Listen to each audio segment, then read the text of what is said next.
Praise God. Hallelujah. Glory be to God. Merry Christmas, mountain movers. God is good all the time. And all the time, God is good. Magpapasko na at tunay na tayo ay nagagalak ng lubos sapagkat alam natin isinilang ang ating tagapagligtas na walang iba kung hindi ang ating Panginoong Heso Kristo. At siya ang may dala ng ating mga pagpapala, kalakasan ng ating pangangatawan, malusog na spiritual na buhay na matagumpay sa anumang pagsubok at problema sa magulo at madilim na sanlibutan ito.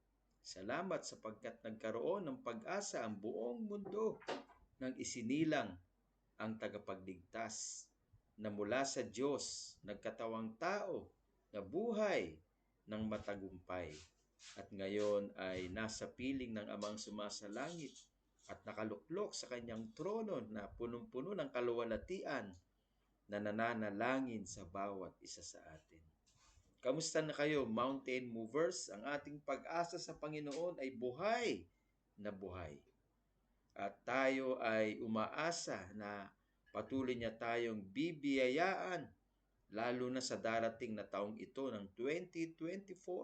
Salamat sapagkat may panibagong taon na kung saan ay muli nating mararanasan sa buhay natin ang panibagong taon na punong-puno ng ekspektasyon na ang Diyos na nagsimula na mabubuting bagay sa atin ang tatapos nito hanggang sa kanyang muling pagbabalik. Ang sino mang umaasa sa Diyos ayon sa kanyang salita sa Romans chapter 10 verse 13 ay hindi nabibigo at hindi napapahiya. Anumang pangako ng Diyos na ating pinanghahawakan sa ating mga buhay, anumang mga salita ng Diyos na ating ipinamumuhay, siguradong may katagumpayan at bunga o resulta na mangyayari ang anumang kanyang sinabi. Sapagkat ang kanyang salita ay makapangyarihan at ito ay may kakayanang lumikha ng himala sa buhay ng bawat isa sa atin. Ang salita ng Diyos, ang ating buhay at katagumpayan. Ang salita ng Diyos, ang ating kagalingan at kalakasan sa ating spiritual na buhay. At ang kalakasan sa ating spiritual na buhay ay dadaloy sa ating kaluluwa. At ang kalakasan ng ating kaluluwa ay dadaloy sa ating pisikal na katawan. Kung kaya't ang salita ng Diyos ay tunay na maaasahan at ito ang ating gabay sa ating pang-araw-araw na buhay. Ang salita ng Diyos ay may dalang himala sa bawat isa sa atin. Ang salita ng Diyos ay may kakayanang lumikha ng mga dakilang bagay, kagaya ng sinabi ng kanyang salita na magkaroon ng liwanag at nagkaroon ng liwanag. Magkaroon ng paghihiwalay ang langit at sa lupa, nagkaroon at tumubo ang lahat ng halaman at nabuhay ang lahat ng hayop dito sa lupa. At sa langit ay nagkaroon ng mga planeta, bituin, araw, buwan, sapagkat inihiwalay niya ang langit sa lupa. At ang lahat ng ating nakikita sa mundong ito ay mula lamang sa kanyang salita. Ang lahat ay naganap dahil lamang sa kanyang salita. At ang kanyang salita ay may kapangyarihang magbago ng buhay, kagaya ng buhay na binago niya. Walang iba kung hindi ang bawat isa sa atin at patuloy na binabago at itinatangi ng Diyos ayon sa kanyang kalooban. Napakasarap ang mabuhay sa piling ng Diyos. Walang ipangangamba, walang katatakutan, walang pag-aalalahanin sapagkat nandyan siya para sa atin. Siya ang ating katuwang sa buhay na ito. Siya ang nangako na hindi niya tayo iiwan ni papabayaan man. Sasamahan niya tayo hanggang sa katapusan ng mundong ito. at dadalhin niya tayo sa kanyang kaharian magpakailanman at doon tayo ay mananatili at tatanggap ng lahat ng gantimpala na kanyang inihanda para sa atin.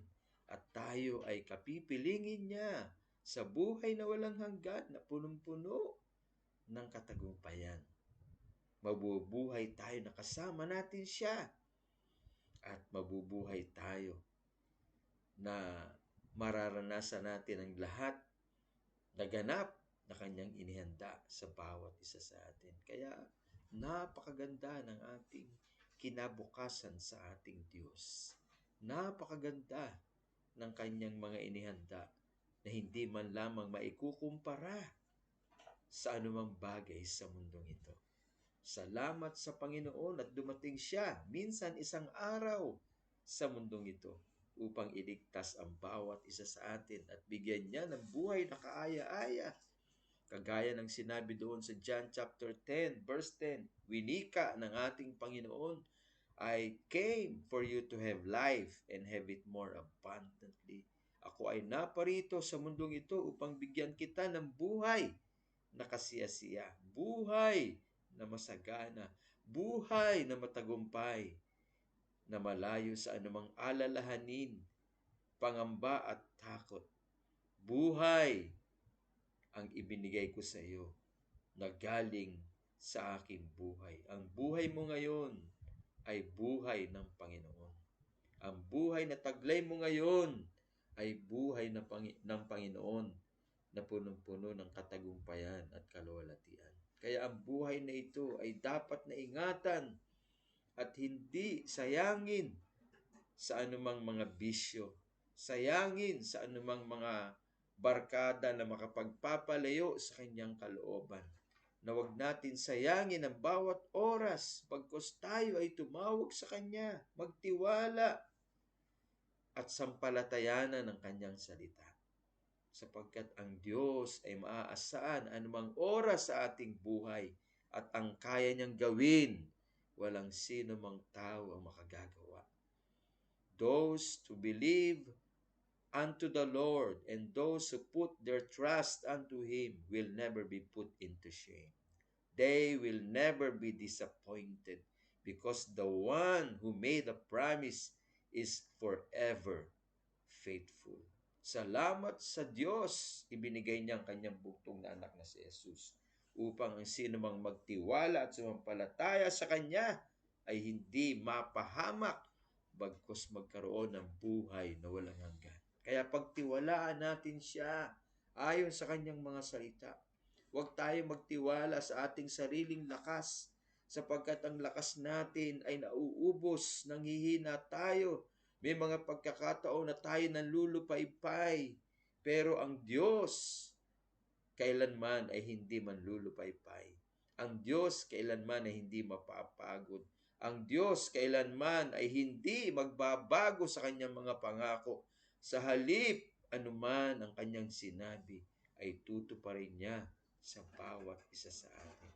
Kagaya ng kanyang mga lingkod, si Abraham, si Noah, si Caleb, si Joshua, si David, si Pablo, si Pedro, lahat ng mga nagtiwala sa kanya ay iniligtas niya at pinagpala niyang lubos. Kaya kung tayo ay magtitiwala ng lubos sa kanya at tumataas ang antas ng ating pananampalataya, mangyayari kung ano man yung kanyang ipinangako sa bawat isa sa atin. Kaya napaka maluwalhati ang pagdating ng ating Panginoong Yesus nung unang Pasko, nung unang isinilang dumating ang tagapagligtas sa sanlibutan ito. Ang kadiliman ay naliwanagan. Ang magulo na sanlibutan ay nagkaroon ng gabay at direksyon mula sa Diyos na buhay. Ang ating tatalakayin sa oras na ito ay hango dito sa Matthew chapter 2, beginning verse 1 and following. Ang sabi dito, after Jesus was born in Bethlehem in Judea during the time of King Herod, Magi from the east came to Jerusalem and asked, "Where is the one who has been born King of the Jews? We saw his star when it rose and come to worship him." We have come to worship him. Merong mula sa malayong lugar ng Persia na ang tawag sa kanila ay mga magay or magi, at sila ay nakakita ng isang maliwanag na bituin sa kalangitan bilang tanda ng pagsilang ng isang sanggol.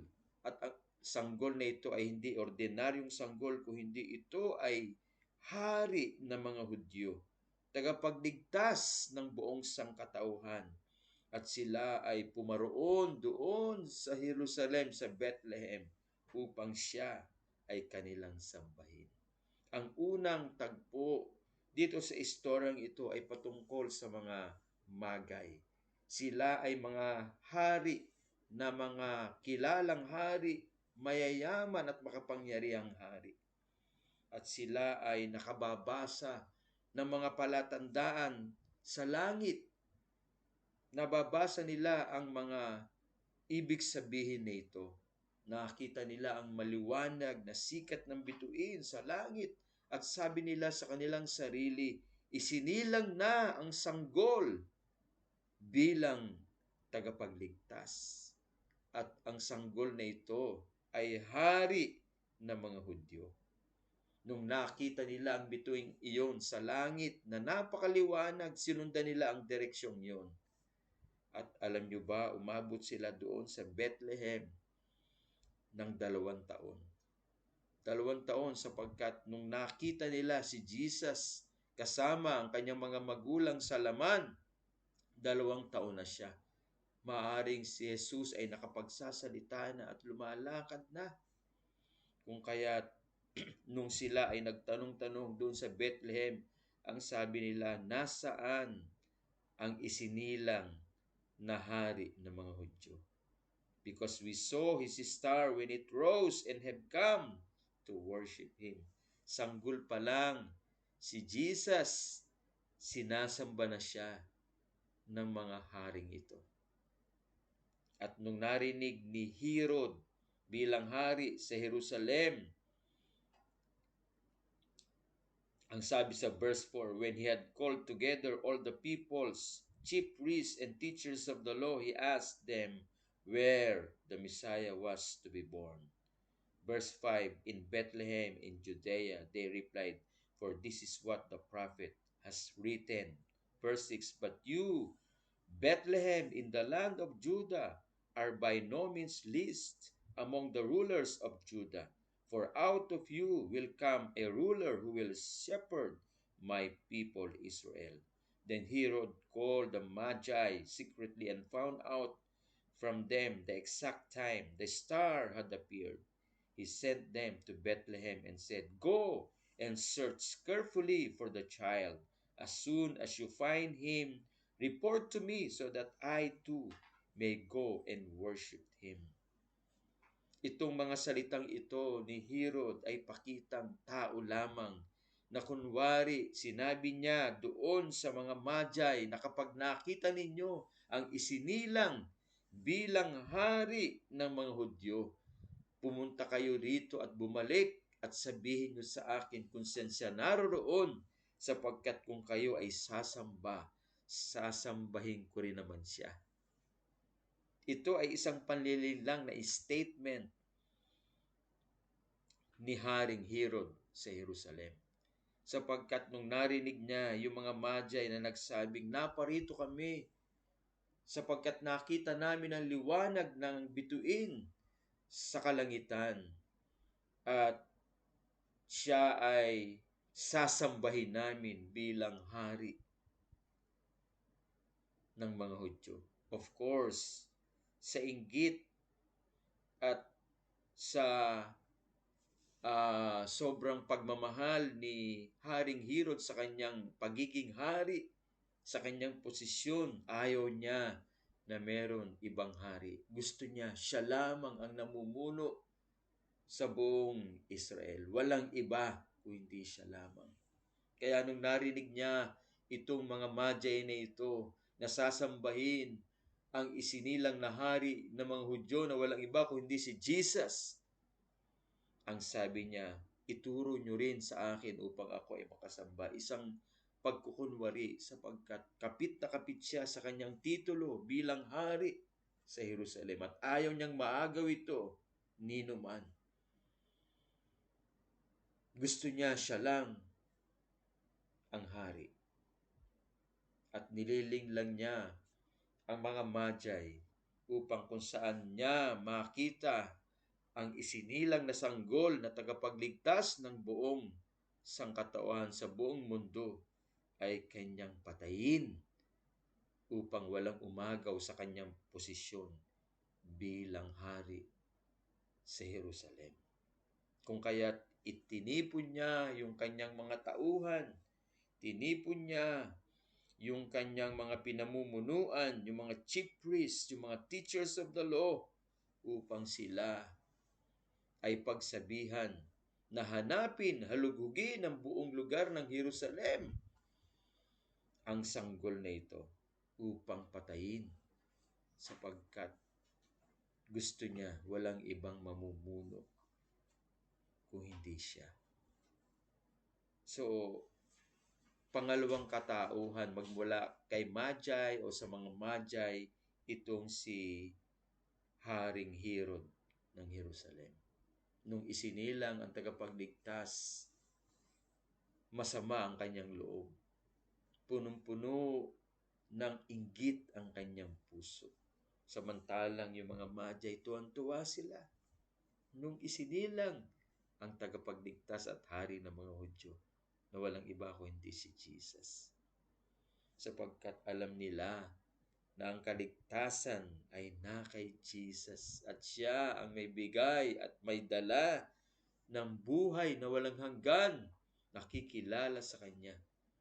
Mga tao sa kadiliman ay mahahango at mabubuhay sa kaliwanagan na punong-puno ng pag-asa, punong-puno ng kagalakan sa kanilang mga puso.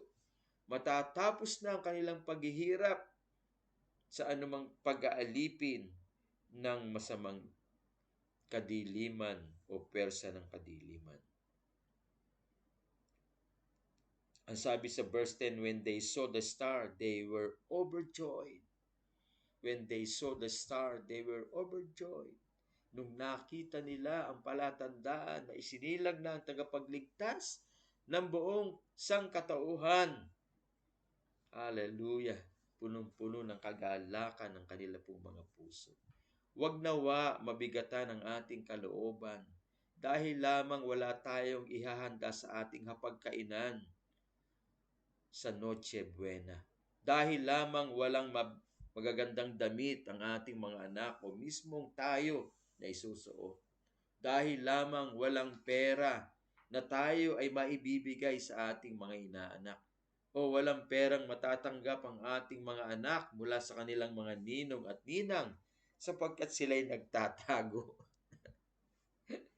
Kaya imbis na maging kagalakan ang kapanganakang ginugunita natin ng ating Panginoong Hesukristo ay nagiging kabigatan sapagkat ang tuon ng ating puso at isip ay nasa mga material na bagay.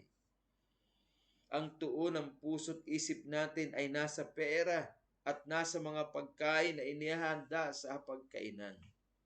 Ang dapat nating pagtuunan ng pansin, dumating minsan isang araw ang Diyos na nagkatawang tao at isinilang sa Jerusalem, walang iba kundi si Jesus upang magdala ng pag-asa sa ating buhay.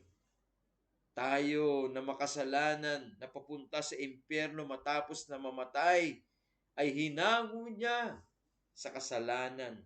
Nakatanggap ng kumpletong kapatawaran sa pamamagitan ng kanyang dugo na paglilinis sa ating mga buhay. At ngayon ay itinuring na banal, perpekto at matuwid, minsan sa kanyang pag-aalay ng buhay sa krus ng Kalbaryo.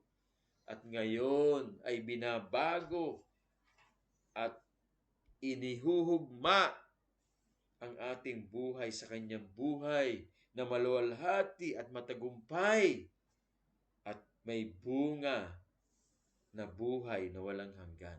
Mahirap yatang mabuhay sa mundong ito na wala ang Diyos at hindi kasama ang Diyos. Aanuhin natin ang kayamanan sa mundong ito, that at the end of the day, mapapahamak naman tayo sa apoy ng impyerno dahil sa ating mga kasalanan.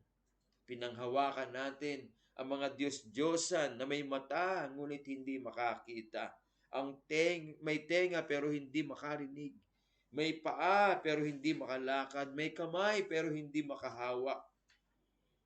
Pinagdadasalan ng maraming tao na estatwa imbis na ang Diyos na lumikha at may bigay ng buhay ng bawat isa sa atin. Ang sabi nga doon sa Romans chapter 1, sa Romans chapter 2, imbis na ang Diyos na lumikha ang kanilang sambahin at kilalanin sa kanilang buhay, ang sinamba at kinilala nila ay ang mga nilikha.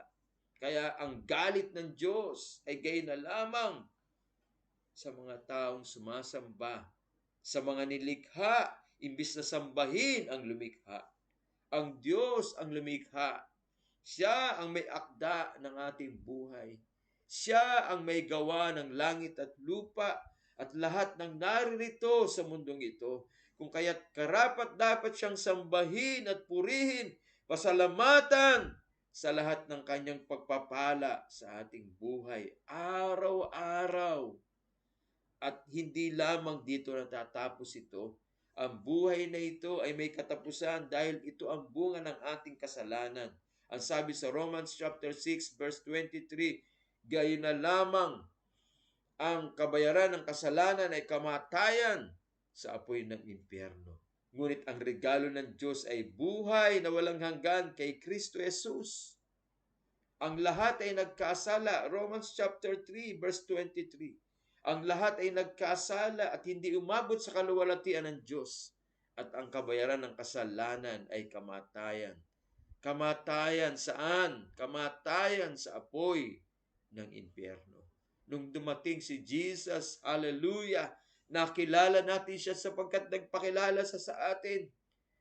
Tinanggap natin siya sa ating puso bilang Panginoon at tagapagligtas. Pinatawad niya ang lahat ng ating mga kasalanan. Nilinis niya tayo, binalal niya tayo, tinuwid niya tayo.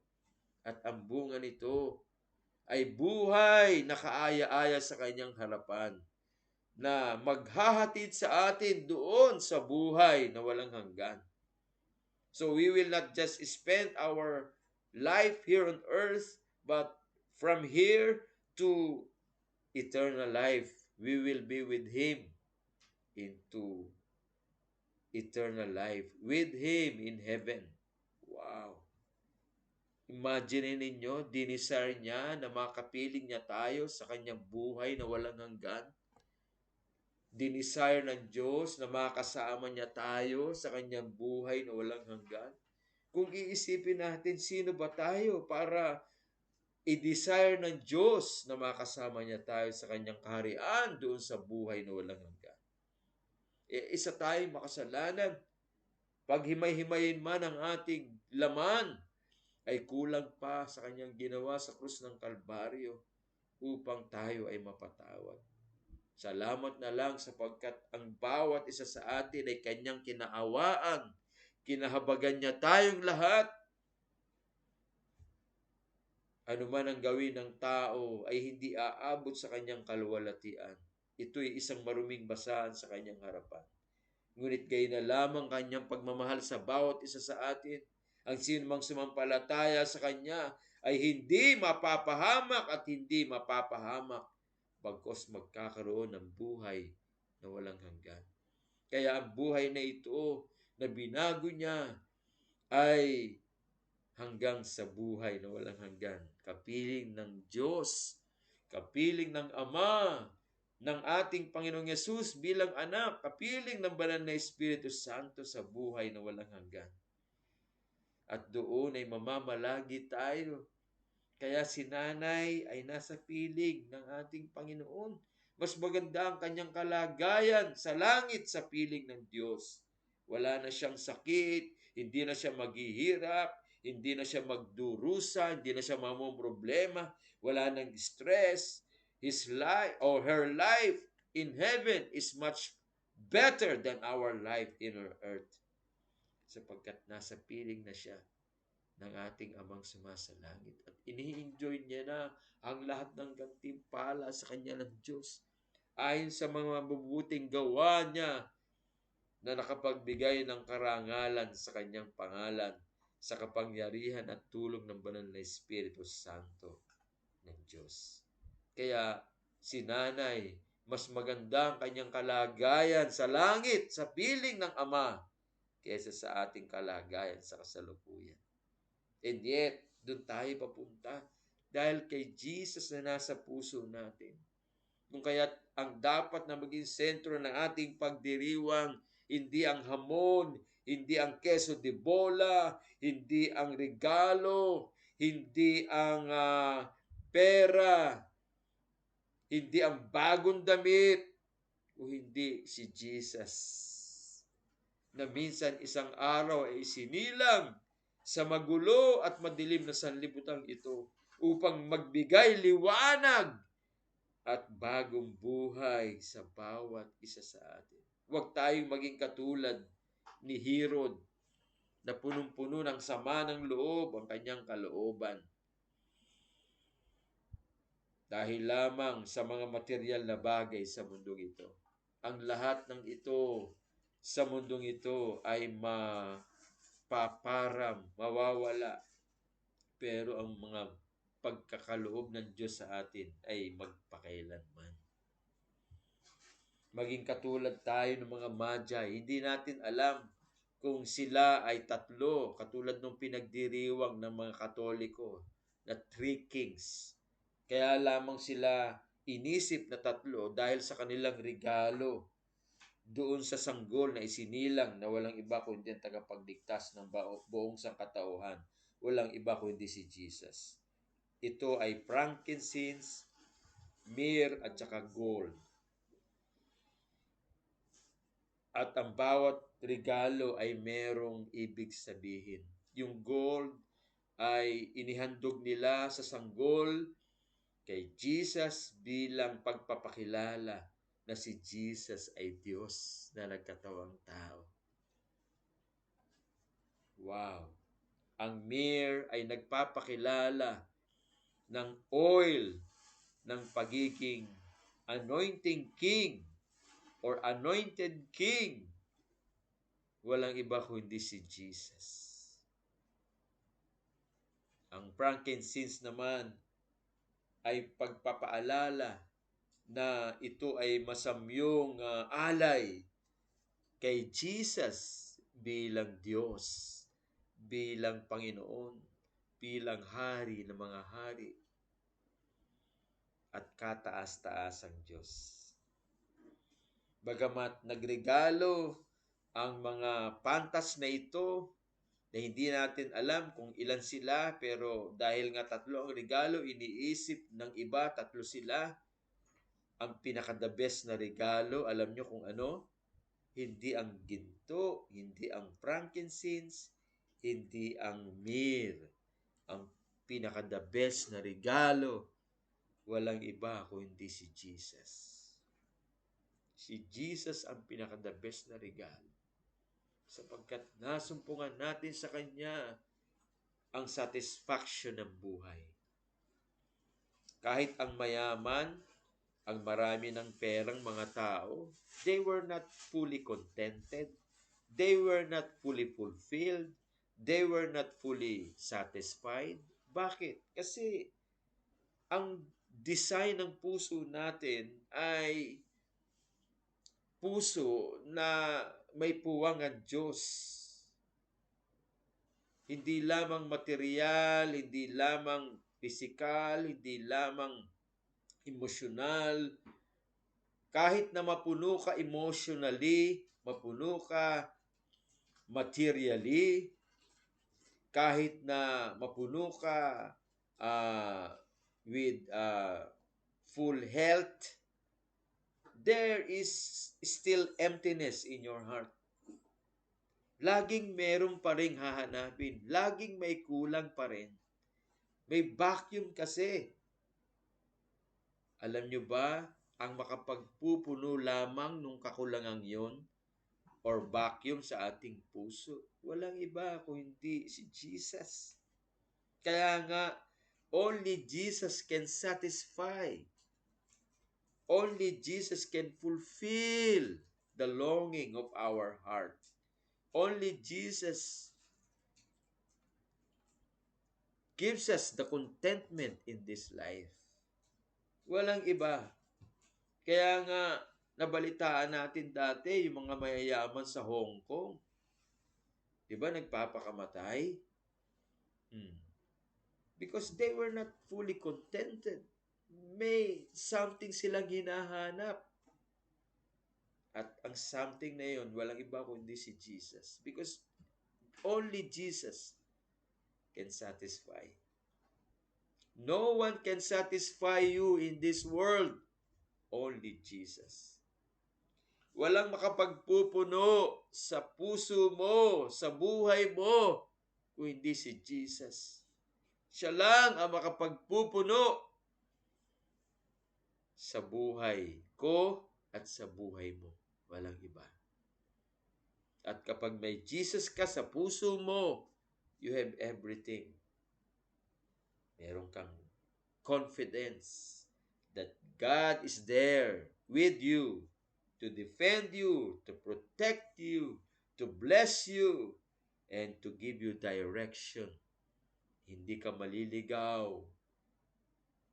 Hindi ka malulugami. Hindi ka matatalo ng kasalanan. Hindi ka madadaig ng tukso. At hindi ka makapagyayabang sa sarili mo. Sapagkat alam mo, kung wala si Jesus sa buhay mo, wala kang magagawa.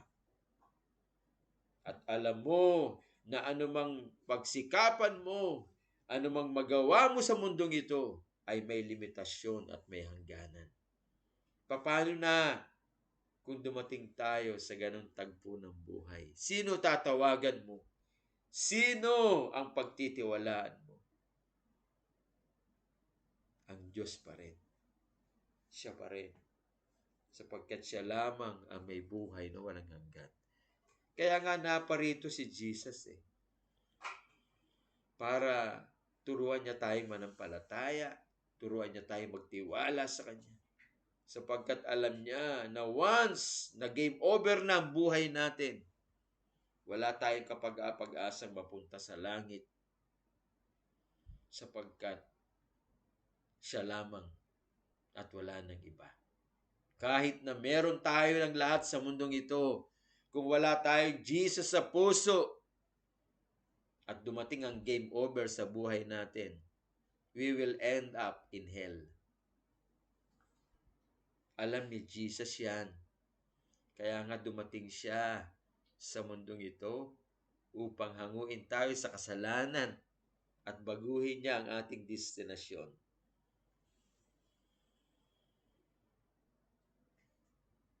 At tayo ay makapiling niya sa kanyang buhay na walang hanggan sa kalangitan. Kaya ang sabi ni Jesus doon sa John chapter 14, let not your heart be troubled. Believe in God, believe also in me. In my Father's house are many mansions. Sa tahanan ng aking Ama ay maraming mga mansyon, and I'm going there to prepare a place for you. So, He's thinking of you. The purpose that He went to heaven after He died on the cross of Calvary is for you. For you to what? For you to have home or palace in heaven, because He is going there to prepare a place for you. What kind of place? A palace place where you will stay forever with Him. When I finish that place for you, I will come back again to take you to be with me. Wow! Kung hindi man tayo abutin ng kamatayan, abutin tayo ng kanyang muling pagbabalik, ang sabi niya, kukunin kita. Kukunin kita. Matapos kong gawin ang mansyon mo sa langit doon sa tahanan ng aking Ama. Kukunin kita upang kung saan ako naroroon ay nandoon din naman ikaw. Hindi na tayo maghiwalay. That's the glorious thing ever, na bago ang ating destinasyon, instead na entitled tayo to be in hell, now, because of Jesus, hallelujah, in our heart, we will be with Him in eternity. Where? In heaven. That's the greatest thing ever happen into our life. Hindi natin kayang bayaran ng kahit na anong mabubuting gawa. Kaya ang kaligtasan hindi nakabatay sa anumang ginagawa natin. Ang kaligtasan ay nakabatay tangi dahil sa kanyang ginawa sa krus ng Kalbaryo para sa bawat isa sa atin. Kaya si Jesus ang sentro ng Pasko. Siya ang pinaka-the best na regalo ng Diyos sa ating buhay. Aanuhin mo ang kayamanan sa mundong ito kung mapapahamak naman ang kaluluwa mo. Our life here on earth is limited. Mabubuhay tayo, probably 100 years, but still there is an end. After mag-game over, if we don't have Jesus in our heart, where will we go? But praise God, hallelujah, we will be with Him in eternity in heaven. Amen? Thank you, Jesus. Dumating ka at isinilang ka sa aming mga puso. You are the center of this celebration. You are the reason of this very season. Siya ang dahilan ng Pasko. Although hindi sinabi ng Bible ang specific date kung kailan pinanganak ang ating Panginoong Yesus. Pero dahil nga pinaniniwalaan ng mundo, December 25, okay. Kasi hindi naman mahalaga yung birth date. Ang mahalaga, may isinilang na tagapagligtas. Yun ang pinakamahalaga. At nagpakilala siya sa bawat isa sa atin. Amen? So make it our goal to please Him.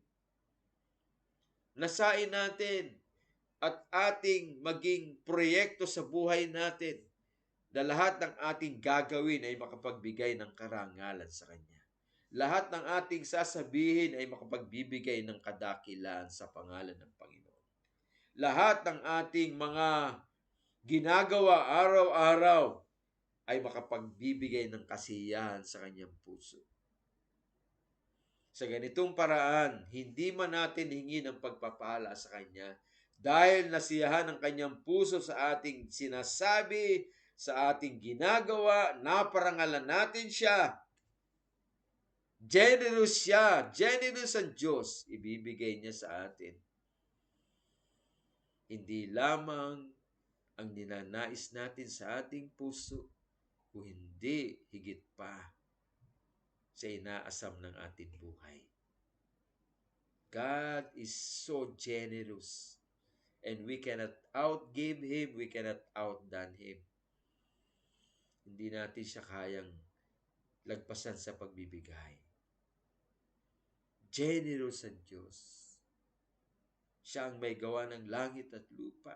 Napakayaman niya. Siya ang maging sentro ng ating pagdiriwang, si Jesus. Dumating siya, may dala siyang buhay na walang hanggan, buhay na masagana, kapayapaan, katiwasayan ng buhay, katagumpayan sa magulo at madilim sa libutan ito. Paano kaya kung hindi siya dumating? Masasabi ko na maaaring patay na ako kung hindi ko siya nakilala. Maaaring nasa kulungan ako at habang buhay na mananatili sa kulungan. Maaaring sira na ang buhay ko, sira na, sapagkat ang dami kong mga bagay na hindi ka nais-nais na nagawa. Pero sa kabila ng lahat, nagpakilala siya sa akin. Binago niya ang aking buhay. At ngayon ay binigyan niya ng pagkakataon na makapaglingkod at mapaglingkuran ang kanyang kalooban. Salamat sa Panginoon. Alam ko na kayo ay binabago niya at nangungusap siya sa inyo araw-araw. Kapag si Jesus ay nasa ating puso, we are not the same anymore. Bago na tayong nilalang. Hindi na tayo katulad nung dati. Ang lumang buhay natin ay wala na. At nabubuhay tayo ngayon na nagbibigay ng karangalan sa kanyang dakila at makapangyarihang pangalan. Salamat, Jesus! Salamat, Jesus! Salamat! Ikaw ang sentro ng aming pagdiriwang sa Kapaskuhang ito. Aliwin niyo po ang bawat isa sa amin. At punuin niyo ng kasiyahan ang aming buhay. Salamat po sa inyong kabutihang walang hanggan, pag-iingat, patnubay. Alam namin na kahit na ano maranasan namin sa mundong ito, hindi nyo kami iiwan, hindi nyo kami pababayaan. Kayo ang aming katagumpayan. Kayo ang aming pag-asa. Kayo ang aming kalakasan. Kayo ang aming buhay. Kayo, O Diyos, ang kasakasama namin. Sapagkat sinabi nyo, hindi nyo kami iiwan, hindi nyo kami pababayaan, hindi kayo hihiwalay sa amin.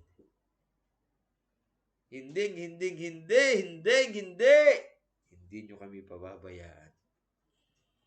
Sinabi nyo po yan. Kaya salamat, O Diyos. Pagpalain nyo ang aking mga kapatid under Mountain Movers, O God.